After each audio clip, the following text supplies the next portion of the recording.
Au centre du continent et éloigné des mers, il n'y a pas de vie du tout, quasiment, à part quelques bactéries par endroit. Et c'est finalement dans l'océan qu'on va trouver la plupart des espèces. Les 3/4 des poissons osseux qu'on trouve sur le plateau continental antarctique font partie d'un groupe très particulier qui porte un nom barbare. Ce sont les nototénioïdes. 90% de la biomasse qui sont représentés par une seule famille qui est représentée que par 3 ou 4 espèces en dehors de l'océan austral.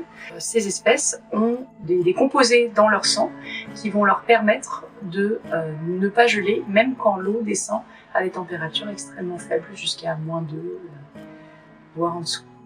Des protéines qui sont naturellement affines et qui vont se coller sur le moindre début de cristal de glace en train de se former, soit dans la lumière intestinale, soit dans le sang.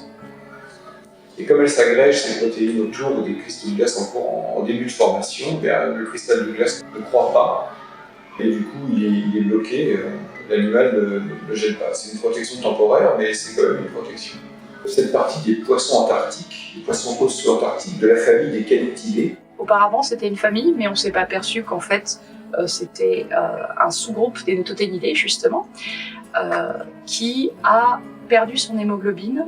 Laquelle, d'ailleurs, l'hémoglobine est la protéine qui a beaucoup d'affinité pour l'oxygène. Tout se passe comme s'il n'y avait plus de transporteur de l'oxygène dans le sang des poissons des glaces. C'est-à-dire que lorsqu'il y a de l'hémoglobine, l'oxygène est fixé et transporté avec l'hémoglobine.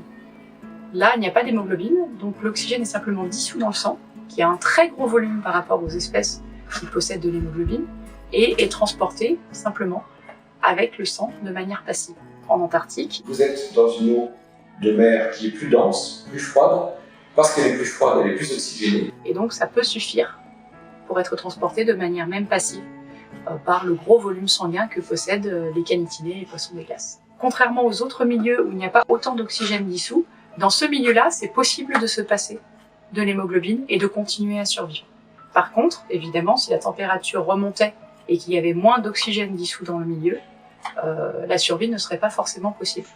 Alors, les poissons antarctiques, certains vivent au fond et d'autres dans la zone pélagique. Pélagique, c'est tout ce qui se passe au-dessus, donc de la surface jusque pratiquement au fond. Les poissons d'Antarctique se nourrissent de manière extrêmement variée. Beaucoup vont se nourrir de petits crustacés comme le krill, ou d'autres petits téléostéens. Certains vont être potentiellement herbivores. Lorsque nous sommes retournés en Antarctique, nous avions un projet pour essayer justement de voir comment s'est faite l'évolution des poissons téléostéens, mais aussi d'autres espèces. Et nous sommes aussi retournés faire justement des inventaires parce que pour l'instant, nous ne savons pas exactement quelles sont les espèces qui sont présentes. L'idée, c'est aussi de plus en plus de faire des stations qui vont faire du suivi sur la durée à des sites donnés autour de l'Antarctique, mais aussi ailleurs dans le monde, et qui permettront ainsi de suivre avec le réchauffement global qui touche en particulier l'Antarctique, exactement les changements des populations, des espèces qui sont présentes.